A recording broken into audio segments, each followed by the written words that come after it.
gonna propose to my girlfriend later this year. Got about as much as moving in. All right, cool. We'll fucking see. All right, one step at a time. So we've been shopping for engagement rings. I don't really know anything about jewelry. I'm letting her call the shots. I just had one thing I waited on is that so they got these lab-grown diamonds now, and they're exactly like regular diamonds. They're just like a whole lot cheaper. So I was like, what do we think about these lab-grown diamonds? Do you think that could be something that's good for us? And preference-wise. And she wants a regular diamond. So one thing we were talking about it, one point she made was she was like, well, one thing to know about lab-grown diamonds is that the value drops very quickly. So you buy it, the value goes down really fast. That doesn't happen with regular diamonds. With regular diamonds, the value never decreases. So years from now, the resale value of the diamond will be exactly the same as it is today.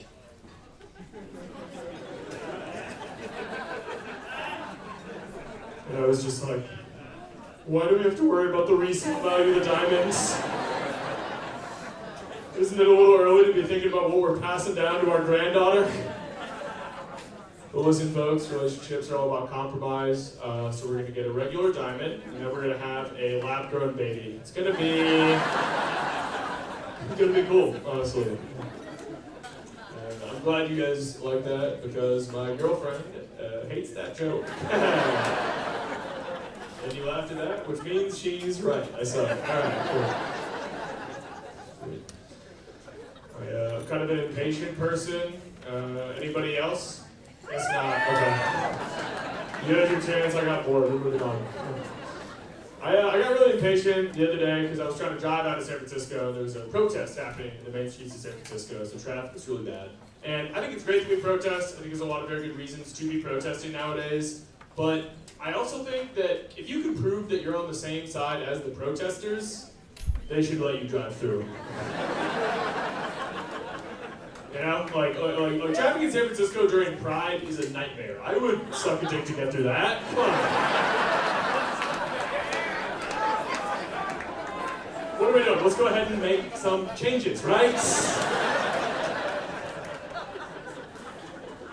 So anyway, I was sitting there in my car, and it was like an hour and a half, barely moved. I started to get pissed. And then I caught myself. I was like, this is probably a cause that you really like and support. It's okay to be inconvenienced by that. And so then I was not pissed. And then I got pissed, and then I was not pissed, and then I was pissed, and then I got not pissed, and then I got hungry, and then I got pissed again.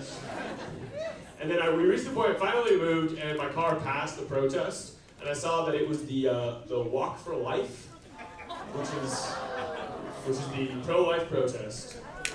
And listen, I've always been pro-choice, but I have never felt that pro-choice in my entire life.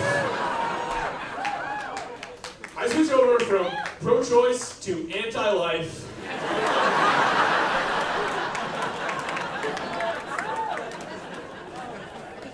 Because I was just sitting there in my car being like, damn, if we had just aborted every single one of these people, Top Golf by now.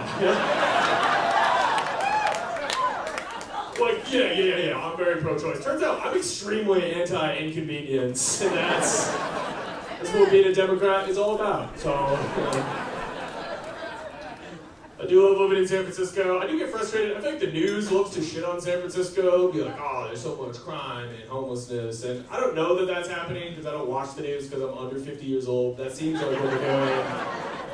And I think the reason that it's like that is because most of the people who watch the news are like old people who live in the suburbs and want to feel good about that decision. You know? Like the news is all sensationalist like that for some guy who like goes to Outback Steakhouse, slugs 6 beers, drives 12 miles back to his house, which looks like every other house in a 5-mile radius, and he sits on his couch and turns on CNN and sees some guy being like, this just in, if you park your car in downtown San Francisco, there is a 100% chance that someone will break all of your windows and take a shit in your basement right now. And then that guy's just on the couch like, oh yeah, that would never happen where I live! Walnut Creek is so safe! Nothing bad can happen if nothing ever happens!